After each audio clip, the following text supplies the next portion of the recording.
దేవుడు సెలవిస్తాడు, ఈ వాగ్దానాలు ఆయన ప్రజలకి ప్రకటించడం. ఏంటి ఆ వాగ్దానం? తన జాలి నీ పైన 1000 తరములు ఉండుగాక, నీ వంశం నీ సంతానం,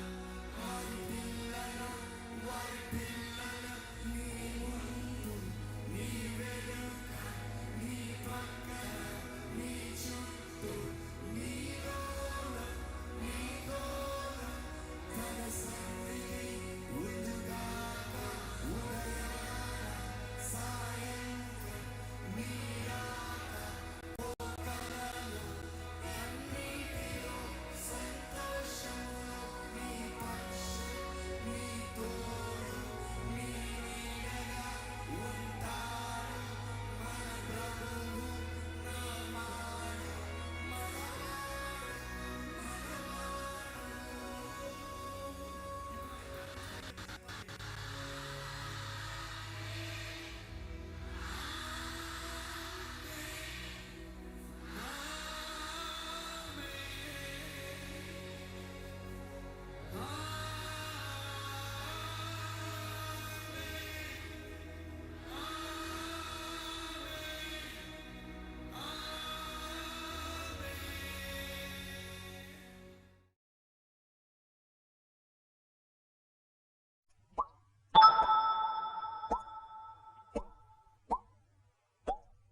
And I'm looking forward. ఎంతమంది వర్షిప్ కాన్ఫరెన్స్ కొరకు ఎదురు చూస్తున్నారు? Okay, by the way, I'm going to break the nutshell. October 2, 3, 4, 5, 6 worship conference. See, that is the same exact dates of Rosh Hashanah.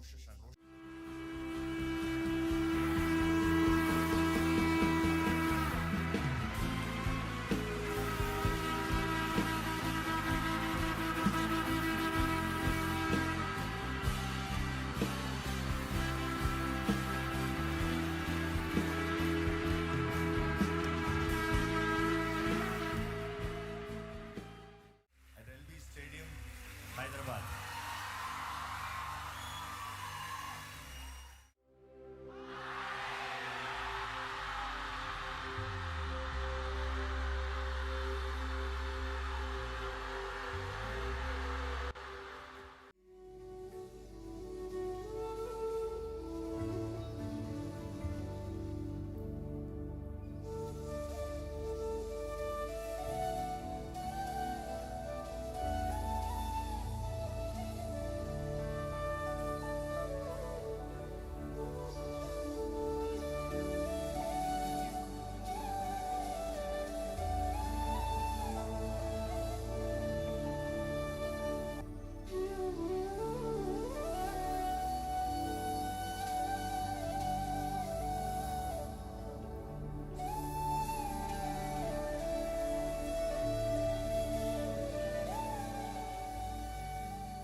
పరమ తండ్రి నీకే వందనా,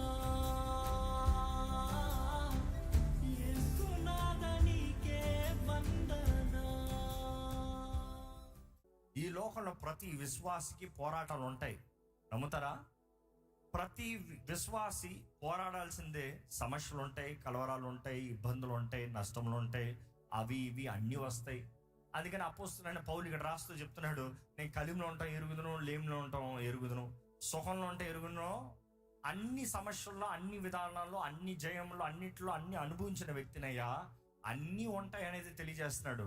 కానీ ఆయన చక్కగా బైబిల్ ప్రిస్క్రిప్షన్ ఒకటి రాసిస్తున్నాడు. ఏంటి ఆ ప్రిస్క్రిప్షన్ అంటారా?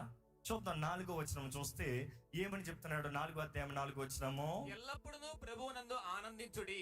Prescription is given, choice is yours.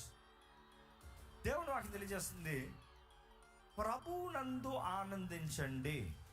మరలా చెప్తున్నాం, ఆనందించండి.